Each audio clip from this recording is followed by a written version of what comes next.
All right. Good afternoon, everyone. Welcome to our November State Advisory Council meeting. My name is Morgan Crossman, and I'm the Executive Director of Building Bright Futures. We want to thank you all so much for being here. We recognize that we have changed our schedule slightly, so just a quick note to say that we will have SAC members coming in and out of the meeting. We also have had SAC members vote virtually and in writing before the meeting, but we're really excited for those of you who were able to join us today. This feels like a really important meeting, especially because we're on the eve of a very big election. And so just a quick reminder as we're coming into the space today, when I think about our role as the Early Childhood State Advisory Council for Vermont and being that primary advisor to Vermont's governor and the legislature on children and families prenatal to age 8, our job is to hold the system and our decision makers accountable to prioritizing the most urgent and important needs of kids and families. And today's meeting focused on our policy recommendations is one critical way that we as a board are really calling attention to these priorities and naming them for our state as a whole. And I'm also excited to bring that same level of importance and urgency and thinking into both today's vote and tomorrow's, and really thinking about the goals that we have for our system, the goals that we have for our state, the goals that we have for our country, and the values that we all share. So really happy to have you all here today.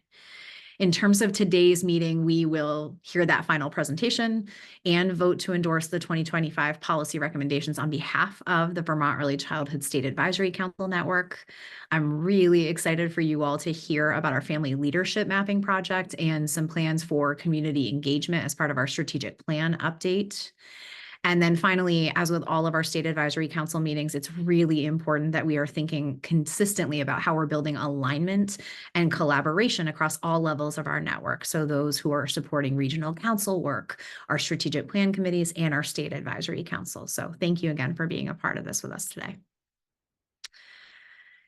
Our tradition at the State Advisory Council is to always start with a mindful moment, and today's is particularly powerful and important in my heart. And so doing a quick remembrance of our dear friend and colleague, Mariah McGill, whose life was taken suddenly 3 years ago on October 26, 2020.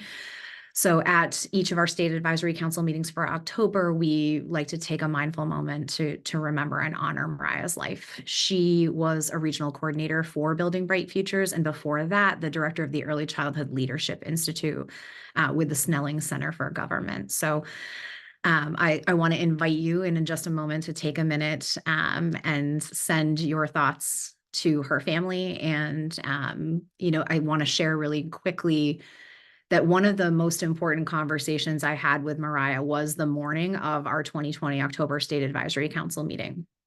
And we had a team check-in where our team spends time just really trying to get to know each other on a more personal level and hear more about each other. And one of the things that Mariah shared, that she and I both have a connection, and you'll see me use that connection sign just like I do with Amelie, is this love for the holidays and baking with our daughters. And just this weekend, I spent the weekend baking sourdough. For those of you who have been following my sourdough journey, Amelie and I have been doing so much baking together. And every single time we bake, I think of Mariah and her daughter. And so again, as we're thinking about our values, and whether that is of family or as you're thinking about the way that you show up for children and families in the state, or as you're thinking about the change that you want to make in systems or in our country, I want you to think about Mariah, who was this powerful, very fierce force who fought so hard for everything she believed in, and she really modeled how we use policy as an agent for change. So to our friend and colleague, Mariah, we love you and miss you. I'd like to take just a moment in her honor.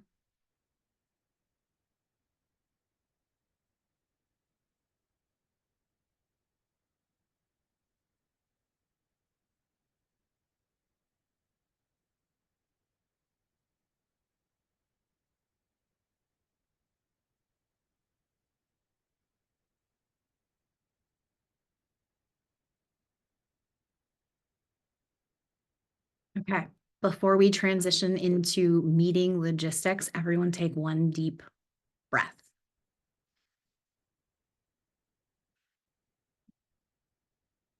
All right, I'm going to have a member of my staff put the meeting materials into the chat bar. For those of you who are virtually with us today, I'm going to ask anyone who is joining by Zoom, please make an introduction in the chat bar. And for our state advisory council members, I'm going to ask you to keep your cameras on for the duration of today's meeting. Later in the meeting, we will ask folks to open up their Zoom cameras if you are not a part of the SAC. But for today, in order for our SAC members to see each other and connect, please keep your cameras on. All right, I'm going to transition to Elisa to do roll call. Hi, everyone. I'm Elisa Stolberg. I'm Director for Family and Child Health at the Health Department and the Public Co-Chair of the SAC. And we will do roll call, starting with Janet McLaughlin. Hi, everyone. Janet McLaughlin, Deputy Commissioner for the Child Development Division at the Department for Children and Families. Meg or Tammy from AOE.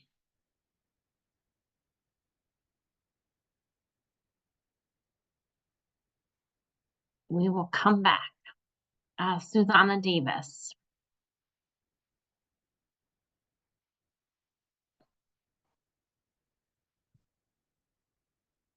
Carly Tebow from Family Services.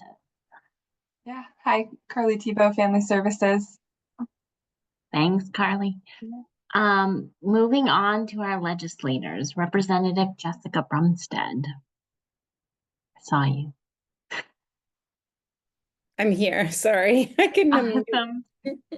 Thank you. And now moving on to our private at-large members, my co-chair, Floor, who's in the car. I know, sorry guys, I'm in transition. Floor Diaz-Smith, Vermont School Boards Association. I should be in stop place in 5 minutes. Awesome. Thanks, Floor. Carol Langodden. She sends her regrets. She's sick. Thanks, Beth. Erica McLaughlin. Here. Thanks, Erica.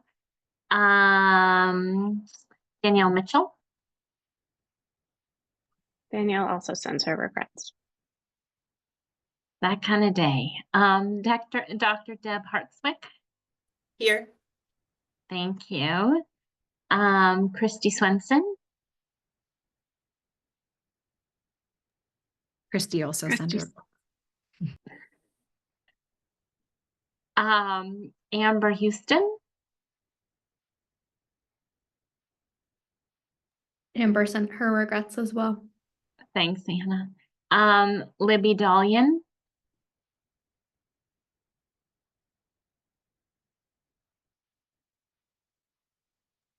She responded in the chat that she's here. Oh, terrific. Thank you. It's a lot to hold up at one time. Eddie Gale. And I'm here. I work with the Excellent. A.B. Henderson Foundation. Thanks, Eddie. Sharon Harrington. Also sends regrets. Kiona Heath. Here. Dimitri Gardner. Hey everyone, Dimitri Gardner. I'm the business rep on the SAC. Excellent. Becca Webb. Hey everybody. Kendall Smith. Don't think it's here today, and also noting a few members who could not attend in addition to the ones that we've mentioned. Cheryl Wilcox from the Department of Mental Health, Jessica Bintner from the Agency of Commerce and Community Development, Monica Ogilvy from the Agency of Human Services, the Secretary's Office, and Senator Ruth Hardy. Awesome. And noting that Renee Kelly is actually back from family leave. Oh, terrific. Welcome back, Renee. Hey all, good to be back. Good to see you. So we do have a quorum today, Lisa. You can keep going with the vote. Great. Go ahead, Flor. My job today is to call for the 2024. Could I have a motion to approve the minutes? Any volunteers? I can't see hands, so please. So Okay. moved, Dimitri. Thank you, I can Dimitri. A second. I'll second Jessica Brumstead. Thank you, Jessica. All those in favor, please signify by saying aye. Aye. Any Aye. opposed?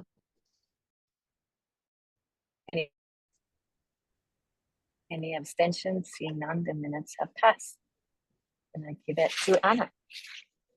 Renee, we did note your abstention. Oh, sorry, Renee, I couldn't see you, and welcome back.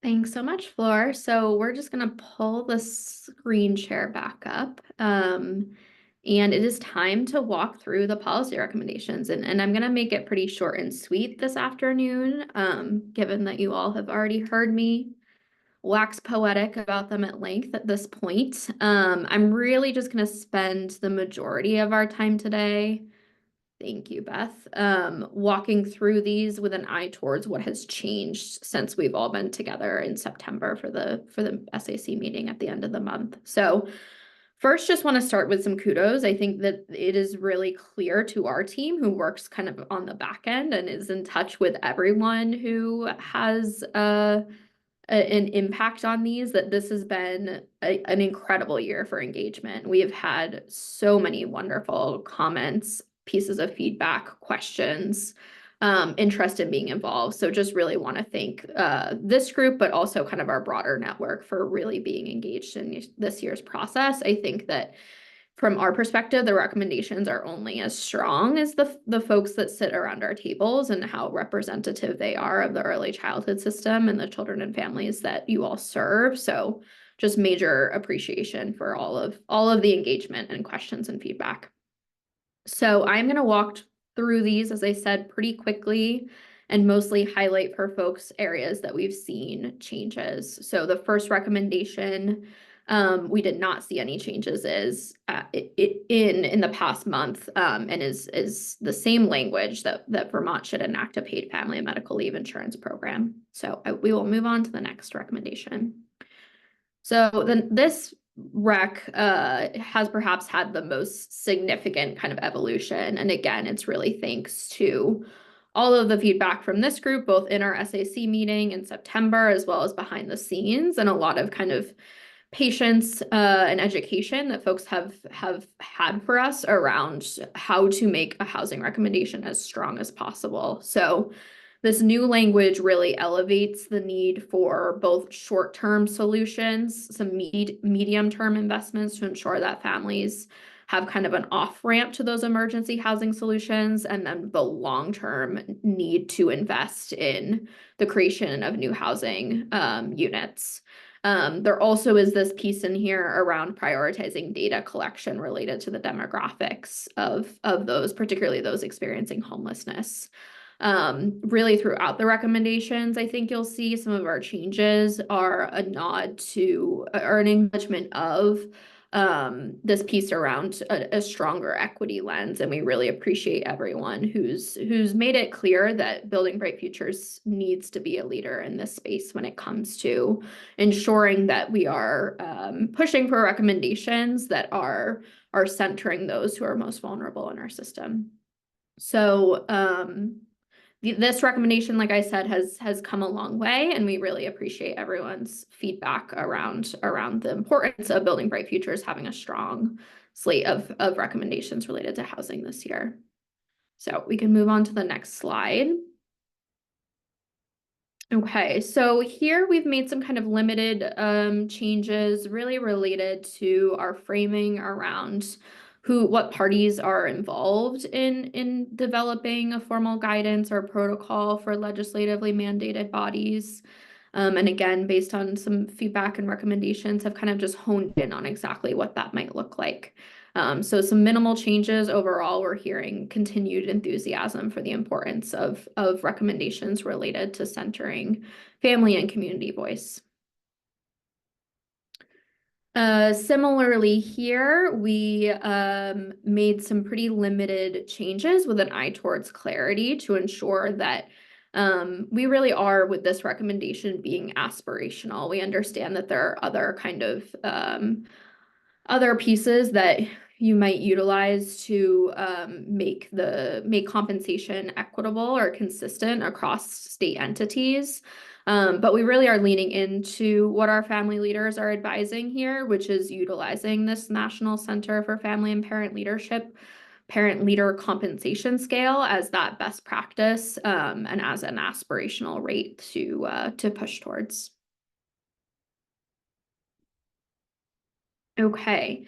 Again, here we'll see some changes that we made based on feedback, really wanting to lean into this piece around equitable access. We had some great comments related to the framing, particularly around this recommendation, that we really appreciated. That there's also kind of a refocus of this recommendation related to the resources that are needed to ensure that that our state agency partners have what they need to improve the monitoring of our current UPK system, really wanting to encourage us to invest in that system before making changes, since we don't have all the information or data that we would want to know before making changes to the UPK system. So really kind of honing in and clarifying what is needed in that area. Next slide, please. Okay, here again, we have a little bit of a framing switch and a little bit of a content kind of evolution, which is really to focus more broadly on families that are eligible for TANF when it comes to our CCFAP recommendation, which is really kind of this eye towards reducing administrative burden for families eligible for TANF, which would include families experiencing homelessness. And establishing a presumptive eligibility policy, again, kind of trying to reduce administrative burden and lags in service whenever possible, particularly for those who are most vulnerable. Okay, this is another area similar to paid leave where we had no specific kind of feedback or requests for changes. So this recommendation stands. It is also renewed from last year, as we've noted, and it's really just elevating the need to support improvements and funding related to our child welfare system. Okay, now we're diving into a couple of recommendations that folks might notice are new. So this is, although new to our slates this year, is a renewed policy recommendation. We've had really strong representation from our mental health partners, and they've elevated for us in the past month and a half the importance of continuing to advocate for some of these mental health priorities. So here you'll see a renewal of the recommendation related to developing financial incentives for initiatives that would support better integrating mental health services into settings such as primary care.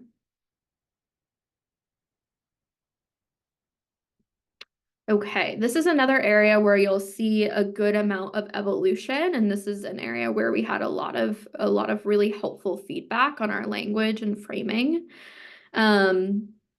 There has been a number of additions here, including this last bullet, which again really elevates the importance of centering those that have been historically marginalized or who disproportionately experience discriminatory practices when we are kind of selecting strategies to support the reduction of exclusionary practices and supports around social and emotional health needs.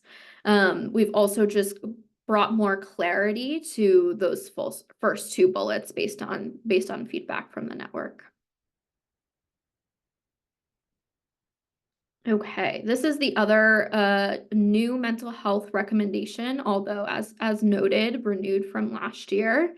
And this recommendation centers the need to prioritize recruiting mental health professionals that are representative of Vermont's population, and particularly the populations that they serve. Again, a critical need that has been well represented and elevated by our mental health partners. Okay, our last couple of recommendations here. This had fairly minimal kind of just language shifts based on feedback, but otherwise the meaning here is the same, and it's really all about aligning data collection practices related to demographic data with an eye towards better understanding the experience of vulnerable populations and those historically not served by data collection practices, with an eye towards continuous quality improvement. All right, and finally, our most exciting recommendations related to systems, but this recommendation really elevates the importance of advance payments. So previously, this was a little bit of a hodgepodge. We've honed in on something that we continue to hear time and time again from our partners, which is this critical area in terms of advance payments and encouraging the state to develop consistent policy standards and guidance on advance payment procedures, ideally pushing for advance payments being considered default when funding sources allow. Again, this is a recommendation that we are cognizant of in terms of it being really aspirational, but are looking to kind of model some best practices through this recommendation. So that summarizes where we are and where we've been with the policy recommendations. I'm going to turn it back over to Morgan to lead the vote and some conversation. All right. So as we move into a vote, one of the things that we're going to do a little bit differently today, because we spent so much time debating all of these policy recs in person last month, is move into the vote. There is time for discussion, and then we really want to spend a decent amount of time after the vote talking more about how to put these into practice. But I do have a couple of process notes before we get started in calling for the vote. So the first is, our state advisory council recommendations as a network have gotten stronger every single year. They are increasingly bringing up tension in the system in really important, good ways. You all as a board are debating early childhood policy with each other. We are debating early childhood policy with other colleagues in the legislature and other colleagues in the administration, really trying to determine what's best for kids and families. And so again, as a public-private partnership, coming together to say, okay, here's our responsibility in identifying issues and priorities and making recommendations and then moving them forward is such an important role for us as a board. And it doesn't mean that we all agree on every single strategy for how we get there, and that's okay. But I think what's really important is to acknowledge that we have this broad vision on behalf of kids and families outlined in our strategic plan, even though there might be different strategies for how to tackle some of those challenges. And we're really hopeful that as we come into this year of decision-making and budget building and legislative session, that our entire board will be using and bringing these recommendations into those spaces to spark that next iteration of what do we do, how do we do it for kids and families, and how do we fund it? So one of the things I want to reflect to the board is how proud I am for the amount of debate that you have all engaged in the past couple of months on these recommendations, and your ability to have hard conversations and create a brave space for each other, but also to really push us as a system.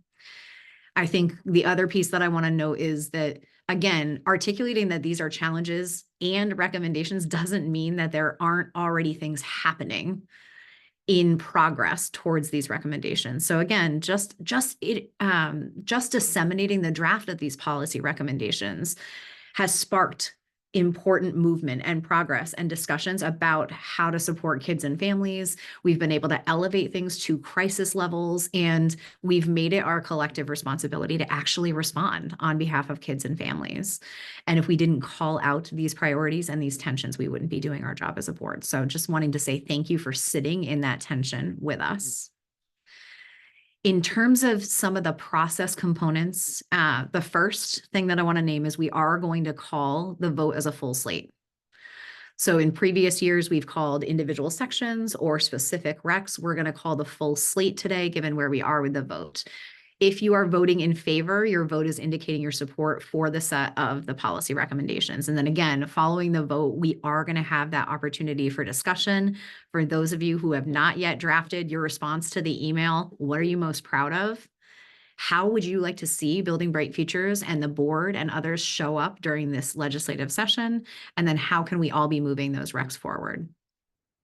The second process area is, over the last 2 years, we've worked very closely with the governor's office and the cabinet and the entire administration as we finalize state advisory council recs. And we've come to an agreement where any directly appointed official or a representative of each appointed secretary is asked to abstain from the vote by the governor's office. So there are 4 of you in that space: the AHS secretary seat or the designee of the secretary, the AOE secretary seat or the designee of the secretary, the DCF commissioner or CDD deputy commissioner seat, who is also a direct appointee of the governor, and the Agency of Commerce and Community Development secretary seat or designee. So again, those 4 seats will be abstaining from today's vote, and the governor's office has provided the following statement for that abstention today.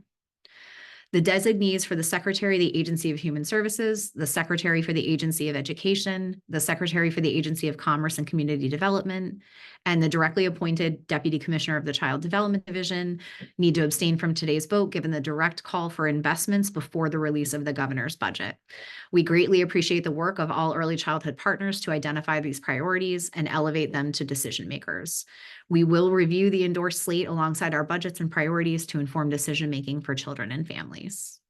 So for those of you who are counting votes today, there are 4 abstentions on behalf of the administration, and we greatly appreciate their partnership in both aligning policy and budget priorities, but also for helping us think critically about how to solve some of these challenges.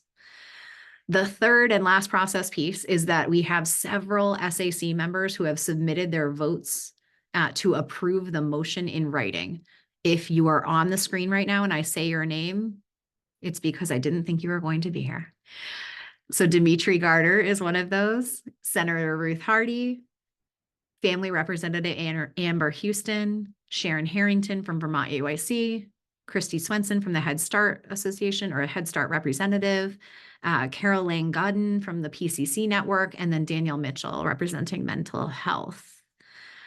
And I'm seeing Cheryl, Jess Vintner, Dimitri, and several others who had also potentially submitted votes in writing. So good to see you all. All right. So I'm now going to call for a motion on the 2025 policy recommendations on behalf of the Vermont Early Childhood State Advisory Council Network. Here's the motion language. The Building Bright Futures State Advisory Council, in its role as an advisory body for Vermont's early childhood system, moves to endorse the recommendations with any edits that serve to inform the ongoing work of the system to support children and families. Can I have a motion to endorse the slate? This is Cheryl. I'm happy to make a motion. Thank you, Cheryl. Can I have a second? Sure, I'm happy to second. Thank you, Jessica. Any discussion?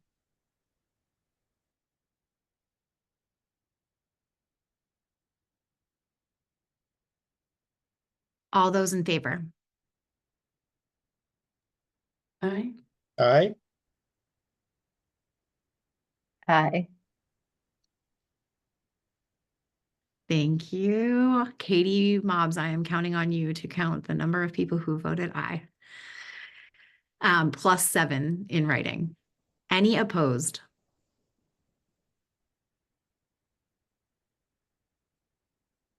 Any abstaining that I did not already name? Zoe, Jessica, Monica, and Janet. Any others abstaining?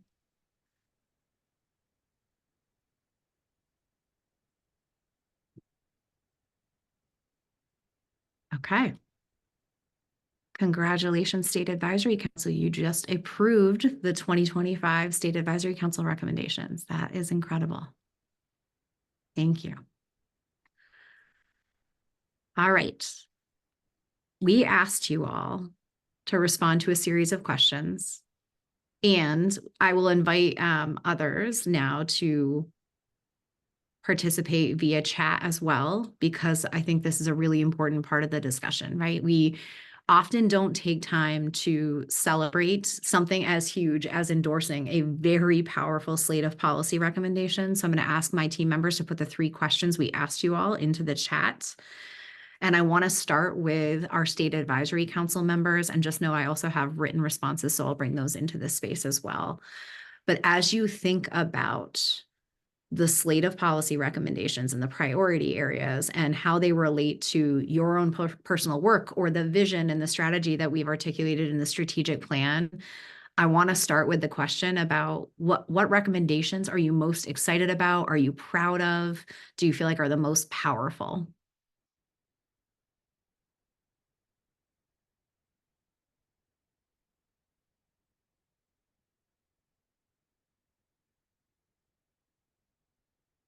Go ahead, Flor, and then Becca, and then Deb. I'm really proud about our housing station. Really proud of the work BDF has been doing that. Stand and that recommendation regardless of the pressures that we're receiving, and that recommendation aligns with both public education and private healthcare providers. I'm really proud of that. Again, I apologize that I'm in transition. I can't pull up my notes right. Thank you, Flor. Becca. Becca, you're on mute.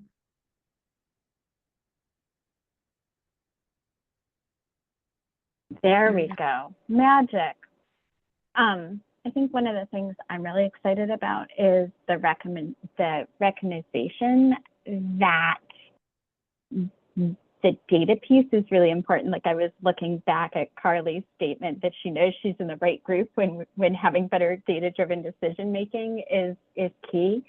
I think particularly around the UPK piece, this is the piece that we've been missing in these conversations around 76. And so I'm really excited that collecting the pieces that we need in order to make wholesome decisions is being recognized. Thanks, Becca. Deb, I think I had you next, and then I'll go to Cheryl.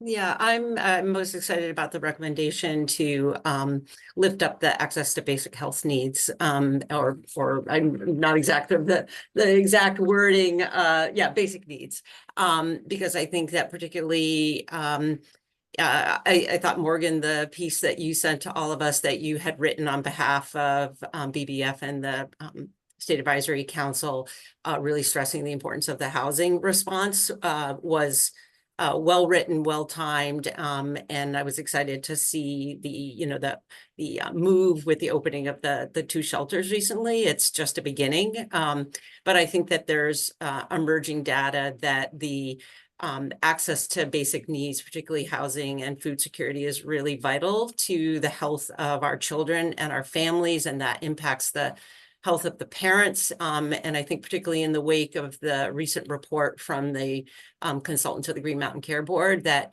if we're really looking at healthcare costs, we need to be looking at supporting our communities so that we have healthier children and families. So I think that was the recommendation I was most excited about. Thank you so much, Deb. Cheryl. Thank you. It's hard to choose one, and certainly the ones that have been said, I am equally excited about. But I think when we talk about elevating family voice and looking at how we make sure we're not just inviting people and saying, volunteer your time. So I think that compensation is a really important piece. And I also just wanted to also say, Morgan, you talked about all of the dialogue that happened with the first slate of policy recommendations, and just really wanting to appreciate the engagement and dialogue and the partnership with Building Bright Futures to make edits that happened, just around strengthening all of these and hearing the voices. And I think people wouldn't speak up if they didn't value and understand how open BBF was to this, and that it's all of us. So I just really want to appreciate that. Thank you. Cheryl. Jessica. Thank you. A couple of things. I just wanted to say that how excited I am that the recommendations with regard to emphasis on families, both around homeless, as Deb said, but also mental health and mental well-being for our families. So important, and they're there in spades. The other things I have to mention, just because of the work I did in the legislature, is aligning demographic data across agencies. Wow, I know that's aspirational, and I can only imagine how the governor's office might feel about that. It's tough, I get that, but just the fact that we have it there shows the value we are putting towards.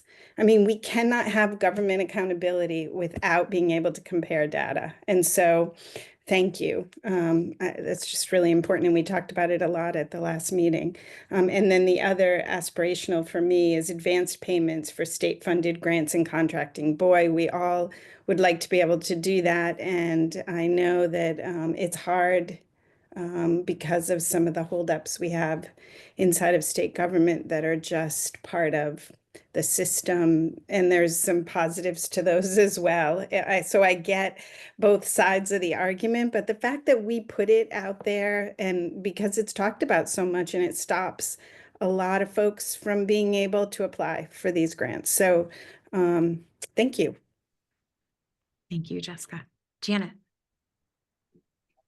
Yeah, I think building on what Representative Brumstead had shared is I do think that the focus on sort of the systems level structure is something that I appreciate about the recommendations, that there is the focus on data, on technology, on payment methods, on some of these details that are not so glamorous that can really make a difference in whether or not our programs are achieving what we want them to for children and families. I also really appreciate the sort of the continued focus on the developmental needs of young children. And sort of continuing to call that out in different places throughout the recommendations, because we know that the needs of young children are different and their families are, are distinct often than older children, and so we need to make sure that that's at the forefront of what we're doing. And then I was also glad to see a number of recommendations that really highlighted the workforce. Because that's another key building block for us being able to achieve what we want to for kids and families, and to support families in achieving what they want to for their kids. So. Thanks, Janet. Susanna. Yeah, thank you. I just wanted to speak to the second question. What legislative conversation we want to see the BBF weighing in on, and I would just really like to continue seeing BBF weighing in on things that don't seem directly related to childhood and early childhood needs, but that can be make or break or highly disruptive. So for example, a lot of conversations in the criminal legal system, we talk about things like incarceration and charging decisions, and a lot of times those get discussed purely from a perspective of what it's like for the person in the system or who's experiencing the system. But all of those things can be so incredibly disruptive to the life and development of a young person. And so seeing BBF in those spaces, I think is going to be really important, because if we have a framework or a plan, a multi-year plan for what we want to see happen in the state, there are decisions being made in other sectors that could be extremely transformative, either in a positive or negative way, that could disrupt that. So yeah, I would just love to continue seeing BBF being part of conversations that may not feel like they directly work or have to do with this space, but that very much do. And of course, a number of the recommendations are, right, like we talk about workforce, we talk about things like housing. So I guess just the interconnectedness of it all. I hope hope you're able to take me seriously with a foot on things. Thanks, Susanna. I really appreciate that. And it makes me think about not just the policy recommendations, but also as we're looking at the update, like you said, to the next 5-year strategic plan and that vision for the system. And how are we making sure that we are looking at the intersectionality of all of these issues that are impacting kids and families, but also more broadly, Vermont in the system, because there really are, when we look at the holistic needs, so many are these very large systemic cross-cutting issues. Jess. Sorry, I feel like such a Teams newbie. Okay, there you go. Thank you. So I'm going to read mine just because I had prepared it ahead of time because I was going to send, but I just wanted to start by expressing my deep appreciation to you, Morgan, for all of this work and your thoughtfulness of just you and your team. I think it's been so great to be a part of this group and really contributing to how all of the agencies and state government can contribute to advancing early care and learning in the state. So I just wanted to point out that I appreciate and am optimistic and excited about how these recommendations really lay the foundation for families and children to thrive, and especially want to call out how stable, affordable housing creates a supportive environment where early care and learning initiatives can be more effective. And I just really appreciate that connection. I think together these investments can empower Vermonters, strengthen the connection between stable housing and accessibility of care, and which I think are some of the essential components for vibrant, resilient families and those very kind of vulnerable early years. So that's what I'm most excited for. And just thank you again. Thank you, Jess. All right, I'm going to transition to some of our written feedback. I'm seeing Libby's comment in the chat. Thank you to my team for helping me monitor. Libby said, I'm really excited about the data emphasis and also the continued focus on pre-K. In terms of elevating the recommendations, I think more work educating and raising awareness among the public about why these issues are important. A lot of voters and taxpayers seem not to be seeing the connection between supporting children and the general well-being of the future of their communities. Another written comment from Amber around why these recommendations are so important and exciting. She said, I'm really appreciative of the continued recognition of the importance of partnering with families and valuing lived experience. I am honored to be a part of this type of supported partnership in my role with the State Advisory Council and in attending the policy conference in December. So Amber's referencing that she, alongside a legislative leader, one of our advocacy partners, and 2 members of our team are going to represent Vermont at an early childhood conference in December in Denver. And she also said, as an early intervention physical therapist, I'm also really excited about the recognition of the entire early childhood workforce and the support systems to ensure children's developmental needs are met and educators are supported in this work. Sharon Harrington also wrote to us and said she's particularly encouraged that the recommendations include a focus on ensuring Vermont's universal pre-kindergarten education program continues to be a leader in the country by maintaining universal access for 3s and 4s in a mixed delivery system. I also have a note from Senator Hardy saying, I'm really appreciative of the improvements, especially appreciating the edits to the housing recommendation. Your team's done a great job of making them very specific and actionable, and the improvements to the section about family voice are very well done. Before I transition to the second question, any last comments around what you're really excited about?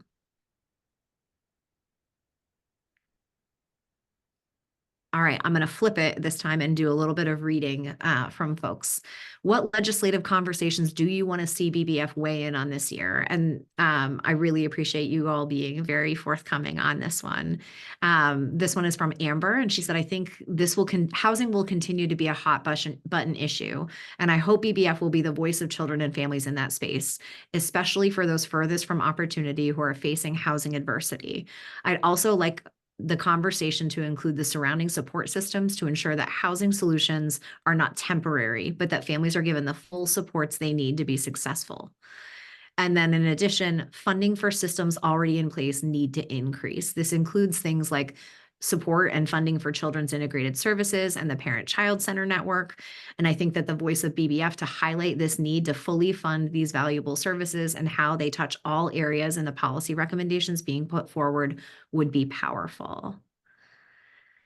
Another from Sharon Harrington was, in general, Building Bright Futures should have involvement in all areas of our goals. However, I would like to see strong advocacy on behalf of the system, specifically around safe and secure housing, as that is essential for paving the way for children to have their basic needs met.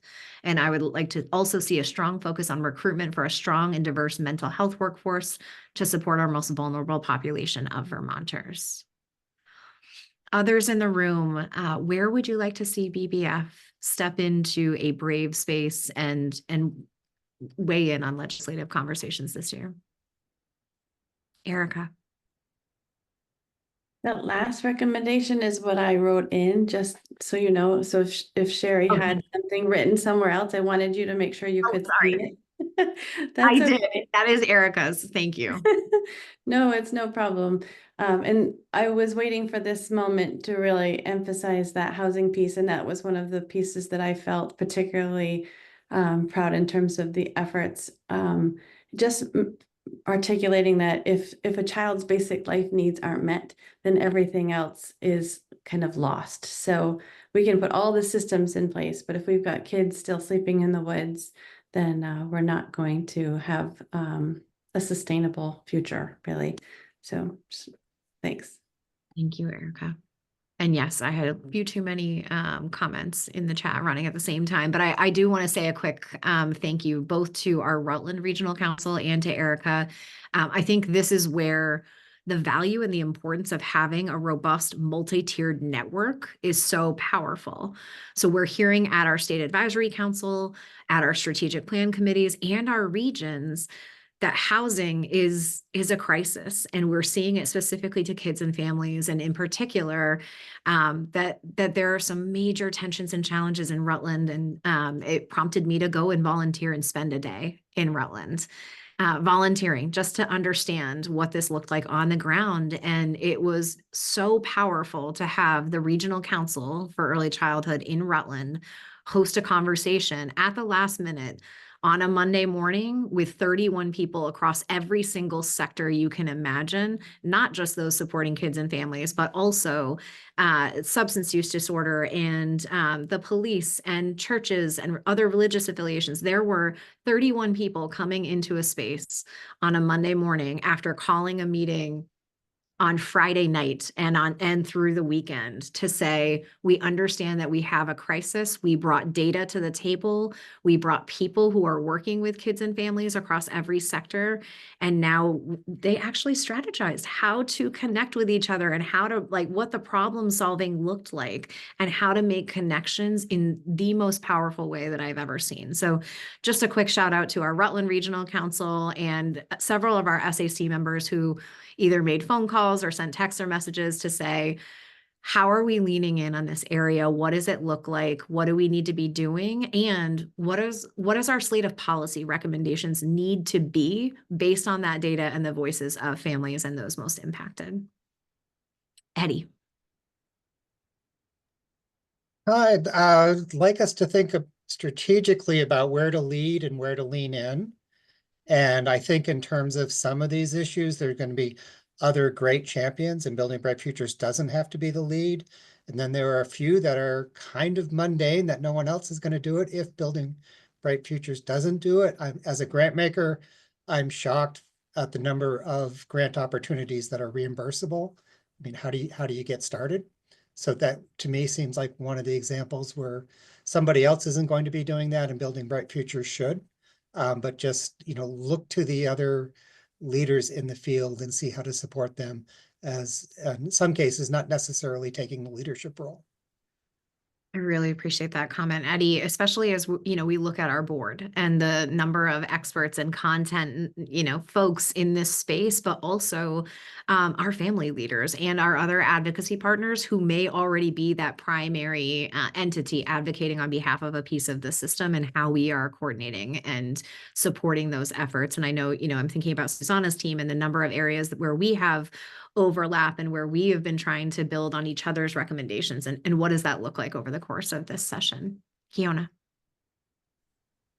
I can just jump in because I was going to say something similar to Eddie. I think that we joke about some of the administrative systems transformation pieces as being the more mundane or objective or sort of like baseline pieces, but I actually think something like advanced payments is quite radical transformation and one of the most sort of like values rich elements of this recommendations, but it doesn't, even though it doesn't seem that way, because we're talking about basic needs and housing and mental health care and all of these components that have like so much emotion attached to them, but something like reimbursable grant funding is really just like classism and scarcity baked into like the basic administration of a lot of our state resources. So being able to push for something like advanced payment systems is a way to build a tiny little like iterative model of something that really does live into the values of the organization and the network and could be maybe replicated over time. Thank you so much, Kiona. It's so interesting, right? I often talk about data not being the sexy thing, and now it's more of the administrative and the data, right? Like there are actually things that we as a state advisory council are trying to tackle. And to Susanna's point, it's not just about things that are happening in the kids and families arena, right? It is actually significant systemic barriers that are challenging for partners across our state. Becca, go ahead.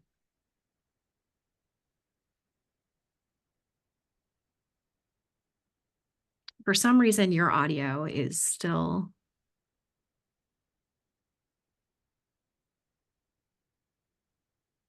Does that work better? There you go. It's because I'm trying to listen through my phone with the computer and it's just being a mess today. So I don't know whether this answers this question or whether it answers the like bridges us to the next question. But one of the things that I'm really listening and hearing in this piece is that the people on the SAC committee, the people that are within this space who are participating, and the people in the broader BBF network, we're the people who understand on a really deep level the impact, right? The impact to kids, the impact to the families, the impact to the ongoing social community that somebody else had mentioned too in the chat. And I think when I think about legislative action, that of all of the things that our legislators need to hold in their heads and deeply understand in order to operate Vermont's government, that part of our role as a council is being able to be those people who are like, okay, we can be a resource for you and we bring this information. And I think that, you know, not to harbor on the data pieces, but I think that for me is this piece of that without that information, we need to examine that information because we're the people who carry that power into those conversations, if that makes any sense at all. It absolutely does. And it pairs well with, you know, Sharon's comments. I promise, Erica, this is actually Sharon's comments this time. That, you know, as we're coming into the session, one of the things that she wanted to reiterate is that continued need to both collect and share data and elevate family and community voice alongside national best practice as we are coming into this session to really say, okay, here's what we know about kids and families in our state. Here's how it maps to these broader national systems, and how do we tell that story and be that resource on behalf of the system. And again, I think one thing to clarify as we're moving into this next question is that it's not just BBF as a staff, right? And so I think that's important to reiterate for the board. When we say building bright futures, we're talking about a network. We're talking about all of you on the board. We're talking about our strategic plan committees, our regional teams and councils, and we're talking about everyone in this call. How are we stepping into this space of saying, how do we utilize the recommendations? How do we use them to advocate on behalf of the early childhood system? And what does that mean? Jessica. Thanks, Morgan. And what Becca just said, I couldn't agree more with. As a legislator, we look to Building Bright Futures to help us with the data piece. That we're never, we have so many things going on and we're there for essentially 16 to 18 weeks. So the ability to know how things have evolved even since the end of last session is so important. And I think that at times I really feel bad for the agencies who are trying not only to keep up with the data, but also to give us the substance we need and the advice we need. I mean, their list is miles long. So it's really nice to have Building Bright Futures be able to help on this. I also think, even though it's not on our list, government accountability is going to come up again. And I hope that Building Bright Futures will continue to get in front of the legislators who are able to move forward on that. There's nothing, as you know, that's, my pet project, and it was really sad not to see it move beyond the Senate. So we, a lot of work there, I think, would be helpful. And then the other thing, what Eddie said was great, where to lead and where to know to lean in. I think that's incredibly important as we see Let's Grow Kids slowly, this year is their year, their final year. And they are doing a great job at making sure that there are all kinds of others who are going to sort of fill those holes that are necessary, and Building Bright Futures is one of those. And so to understand the best way to lean in that area, and for me, I think as a legislator, always trusted Building Bright Futures. So to a little more on the communication of what's going on today, so that we as members, because I'm not, as many of you know, I'm not on the ballot this year. I'm not running. And it's really important that we know, hey, this is up this week and it's really important. And if you want to send a note, this is the time to do it. I think that's important, and to use that we're on the State Advisory Council for the Building Bright Futures, and wanted you to know that here's the 3 reasons why I think this is really important, that you not let it go. So I would say then, I guess what I'm saying is communication, communication, communication, and just staying involved in even the things that maybe aren't specifically on our list, but government accountability and data will continue to be one of those things that we must stay in the game. Thank you so much, Jessica. I'm going to move to Dimitri, but I do want to invite others on the call, whether you are on the State Advisory Council or you are here representing, private and community partners or members of the Building Bright Futures team. Please place your responses to these questions in the chat. We'd love to hear from you as well, and see you as a really critical part of this network. So how else can Building Bright Futures and the State Advisory Council network leverage all of what we have in terms of data and voice and these recommendations to create change on behalf of kids and families coming into this session? Dimitri, and then Erica.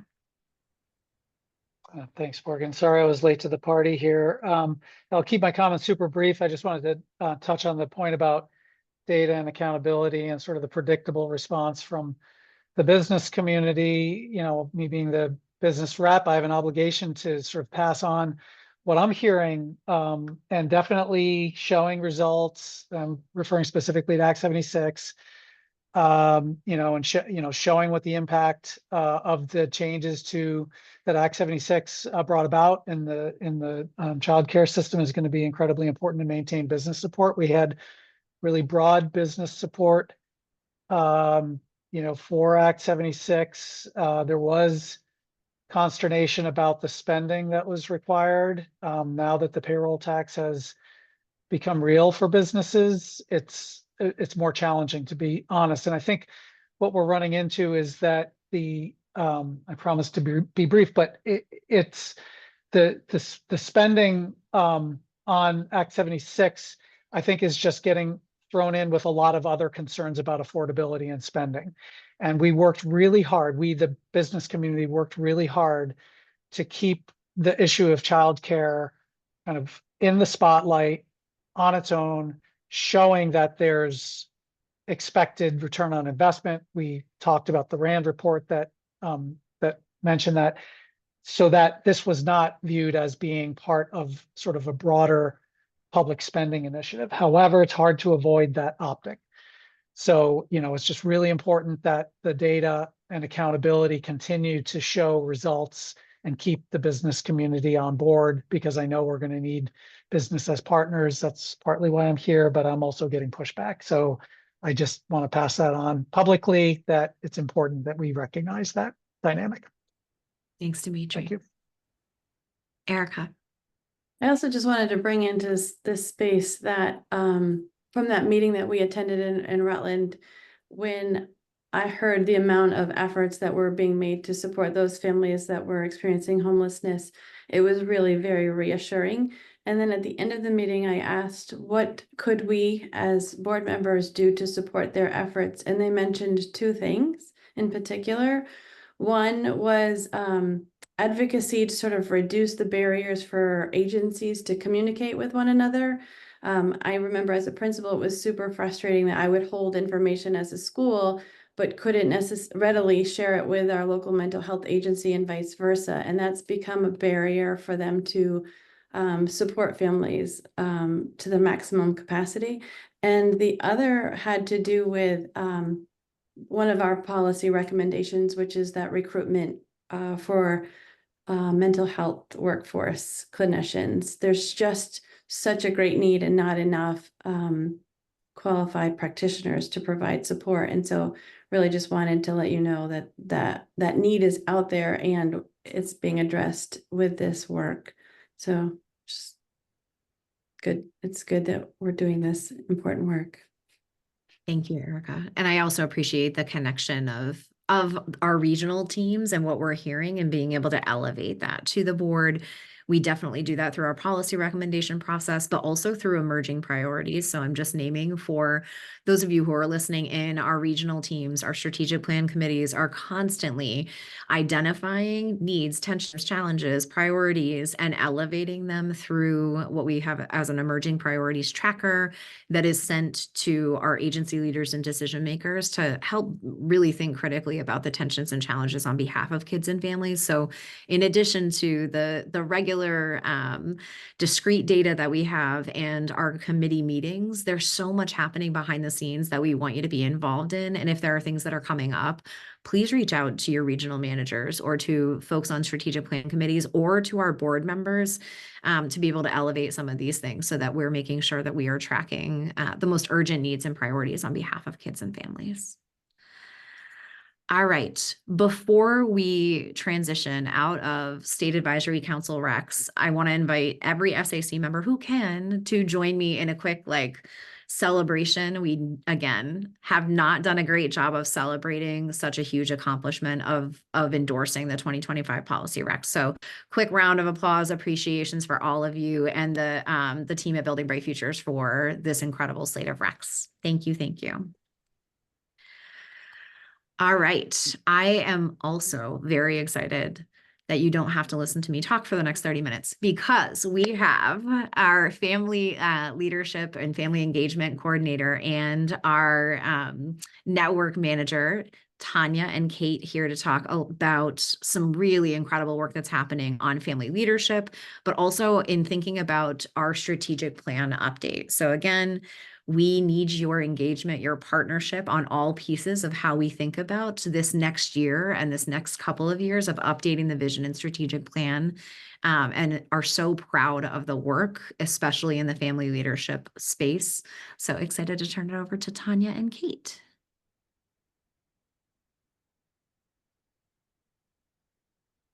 Hello, everyone. I am Tanya. I'm the Family Leadership Coordinator. I use she, her pronouns, and I'm also a single mom that is based in Colchester, Vermont, living with my 11 and 9-year-old. Thank you for having me today. Such a interesting and really inspirational conversation. So I'm thrilled to be here and give you a brief overview of a project we've been pretty excited about over the past year. You can do next slide, please. So as part of the preschool development grant, some activities around family leadership were elevated, recognizing that having the voice of lived experience and family leadership as part of our system will strengthen our early childhood systems. Building Bright Future is committed to a number of activities through the Preschool Development Grant to do that work, to strengthen the way that we partner with parents and caregivers. And today I'm going to give you a brief overview of the Family Leadership Inventory Project. As I said, we worked on this over the past year, and it was a mapping project, right? Looking to map what exists out there so that we could better understand the landscape of what was out there in terms of state level opportunities for parents and caregivers to impact decision making. Next slide. We went into this work really recognizing that family leadership, family engagement is happening in many places, in many ways across the state. It's happening in community organizations like Head Start programs, parent-child centers, private program boards, many ways that centering family voice and leadership is really growing throughout our state. For this project and for the work that we were doing, we really narrowed that scope. So we sought to map out opportunities that allow families to engage in system level decision making. To get the work done, we convened a really dynamic, helpful, engaged group of partners that came from a variety of places like the Child Development Division, the Agency of Education, Vermont Family Network, and some of our parent representatives. They worked with us for over a number of several months. They helped us to identify opportunities. They helped us to work out that scope and how we were going to do it, what we could and could not make work within the scope and within our capacity. They helped us develop a survey that went out to our network, which really helped us identify which key characteristics of leadership opportunities needed to be included in this work. So a survey was distributed back in the spring. The advisory group, as well as a lot of BBF staff power, helped us analyze those results, and we were able to publish a summary as well as a dashboard of the opportunities that we'll share with you. I'm going to pop a link in the chat. This directs you to our website where you can find the summary of this project with more information, as well as the dashboard that I'm referencing. We can go to the next slide. So in our findings, we collected information from 18 opportunities, and those opportunities represented places where families could become members on committees that are working on system-wide topics and improvements.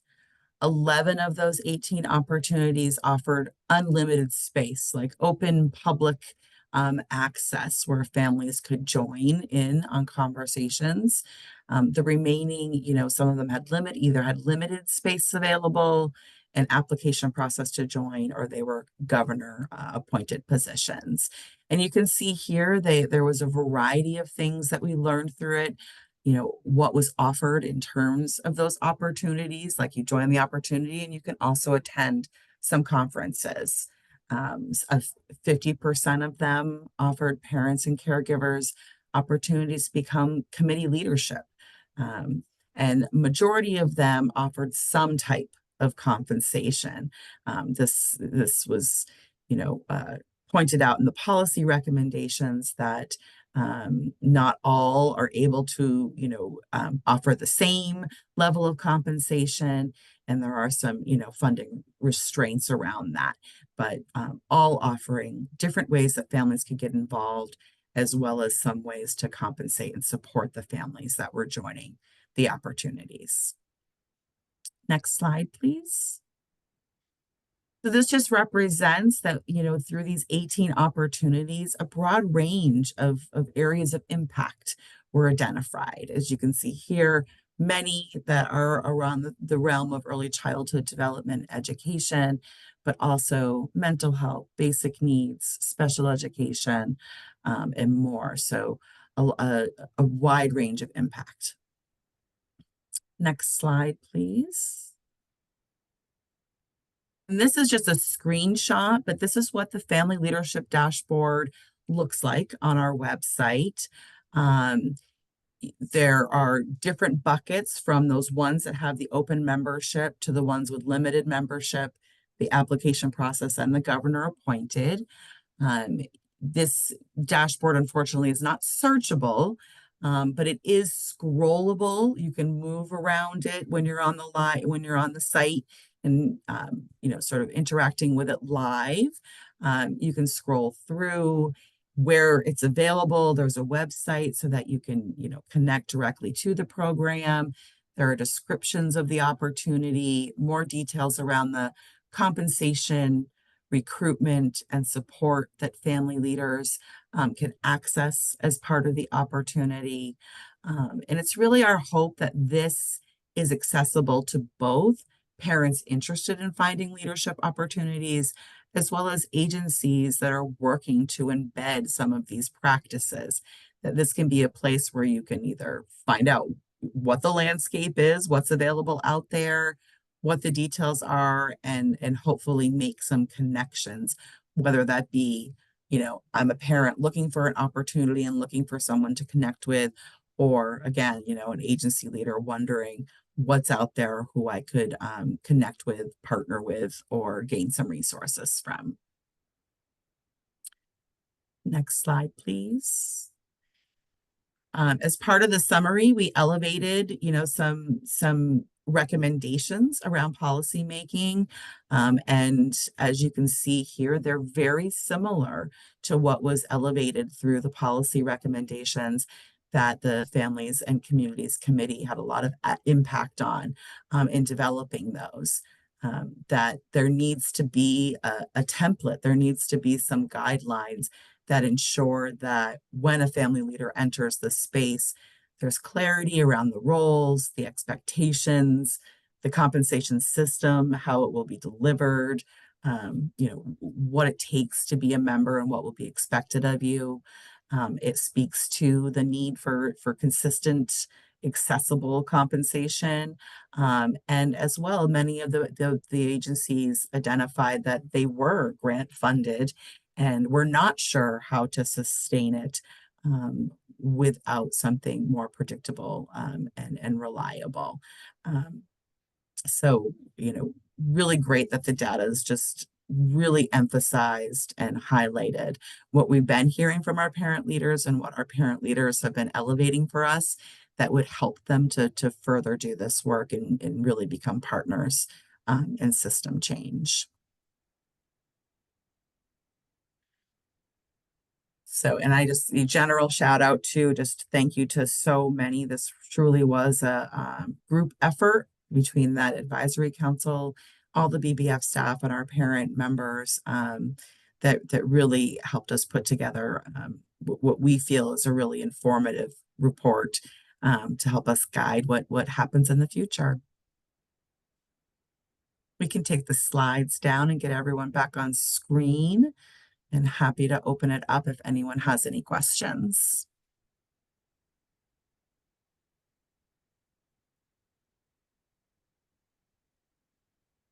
Tanya, that was awesome. I just wanted to make a quick note for the board in case folks aren't tracking that, one of the primary goals in the preschool development grant is family leadership, parent engagement, and really thinking critically about what this looks like across our state. So this was one of the key projects that Building Bright Futures was leading as a part of that effort to say, okay, we know this is happening, but it might be happening in isolation. How do we really understand the full landscape, and how do we then use this information to improve where we are now in terms of thinking about family partnership and engagement? So just a quick shout out to the team. This has been incredible work. I'm so proud of Families and Communities, but also Tanya and Anna and others on the team who have been really prioritizing this scope. It's so powerful. Thank you.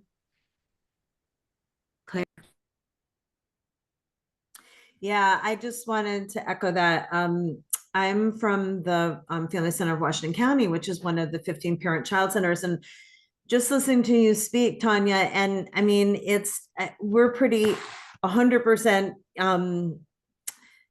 in agreement with everything you were saying, including, not just honoring the parent voice, but making it feasible, making it accessible, supporting it and lifting it up, and having those kind of non-competed sustainable funding streams to support that.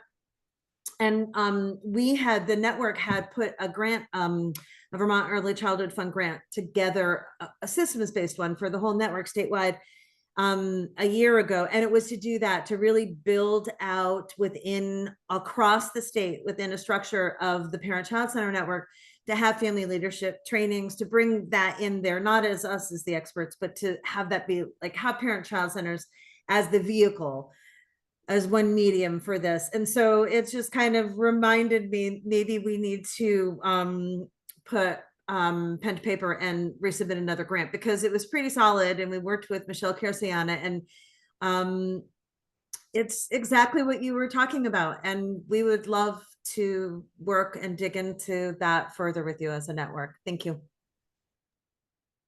Thank you, Claire.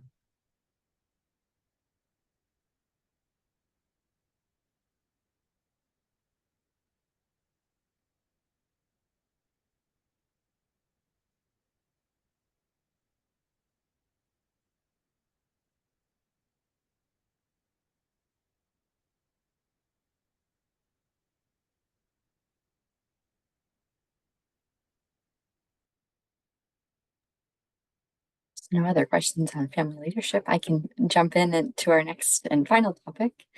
I'm Kate Bailey, everyone. It's nice to be with you all this afternoon. I'm the network manager. I'm based in South Burlington.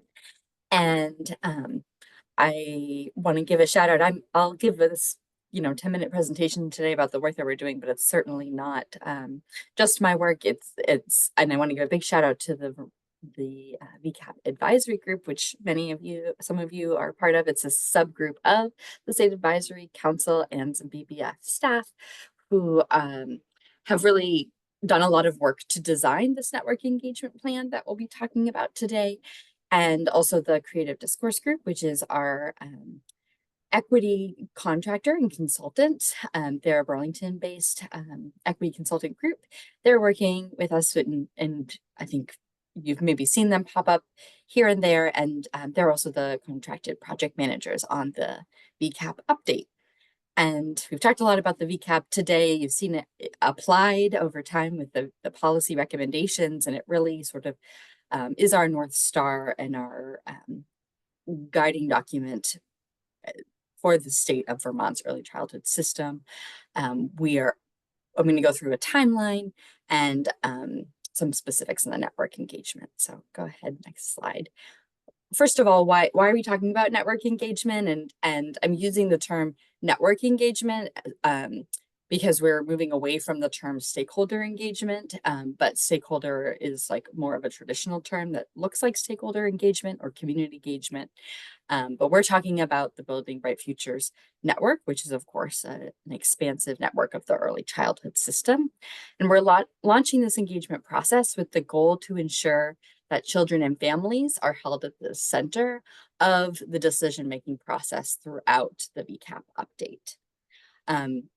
So in designing this network engagement process with the Creative Discourse Group, with the advisory group over the last 6 months or so, our objectives have been to build on the relationships within the BBF network and not reinventing the wheels, using the systems we already have in place and the relationships and partnerships, providing opportunities for families who are furthest from justice to share their stories and perspectives, and fostering leadership exactly to what we were just learning about with the Family Leadership Inventory Project, building in systems and scaffolding to not just have one-off experiences, but also building relationships for more long-term engagement, ensuring decisions and priorities of the VECAP are informed by the voices who are most impacted by the systems, and identifying missing themes, missing issues, and just the evolution of how we talk about different issues like basic needs and like family leadership in the next 5 years compared to how we talked about it in 2020 when the VECAP was last updated. Next slide. So here's how network engagement fits within this larger VECAP update.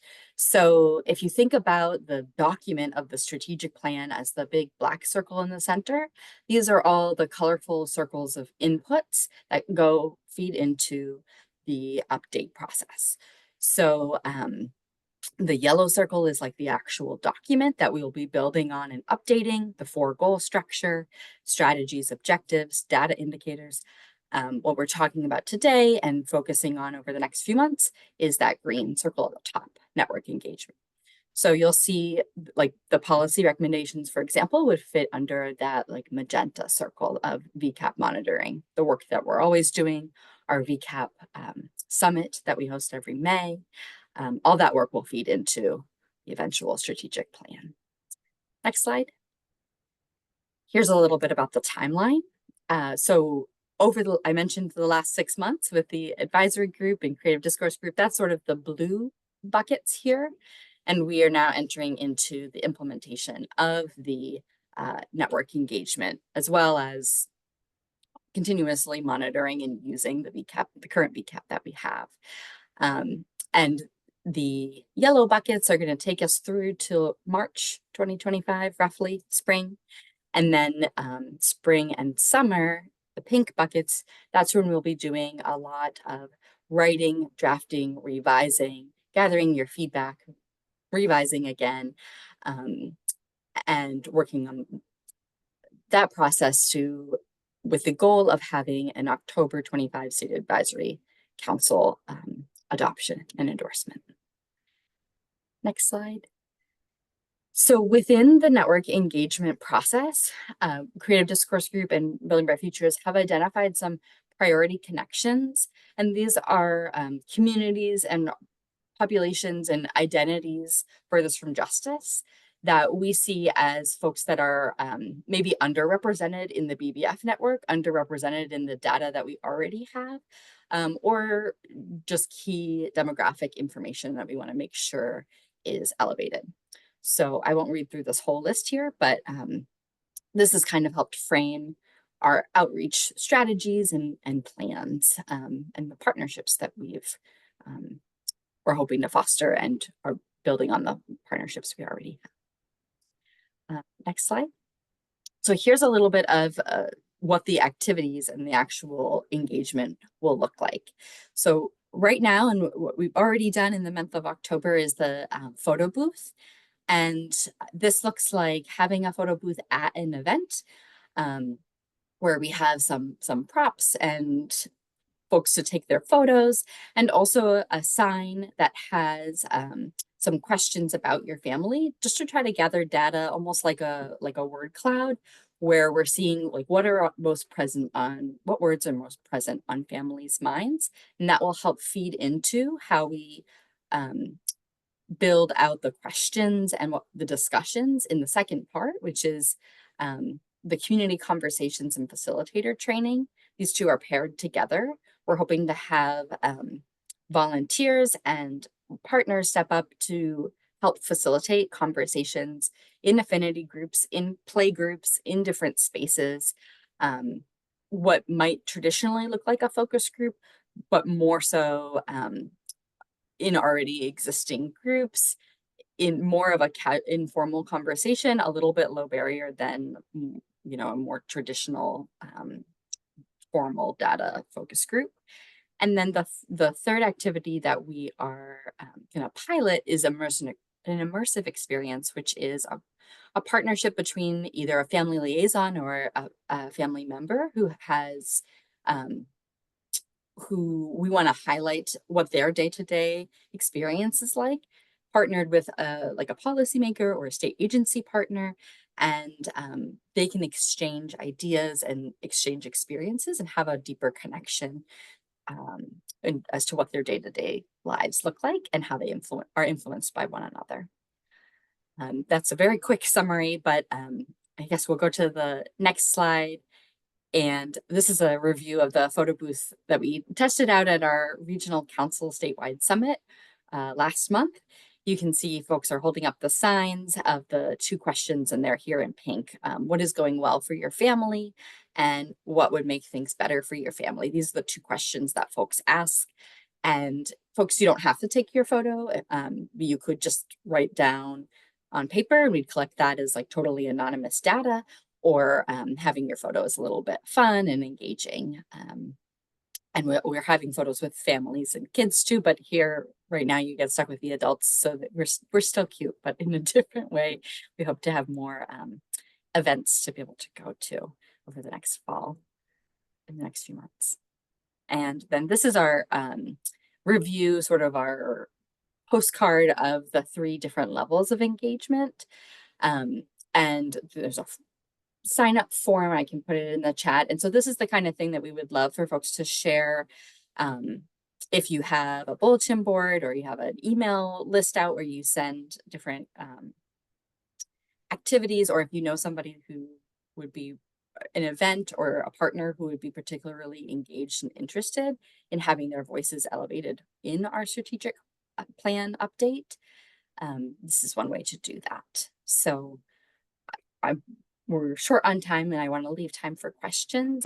This is a very broad overview. Hopefully you have a little taste of what's coming, and you'll hear more about particularly the photo booth over the next couple of months, and then getting into early 2025, these community conversations. So we're hoping to have your involvement too.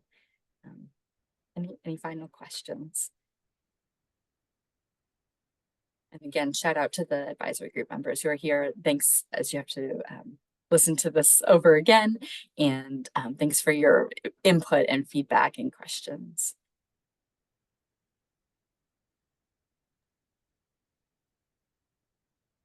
All right, if there are no questions about the strategic plan update and our engagement process, I just want to say a quick shout out again to the Building Bright Futures team, the advisory committee, all of you who are a part of this system.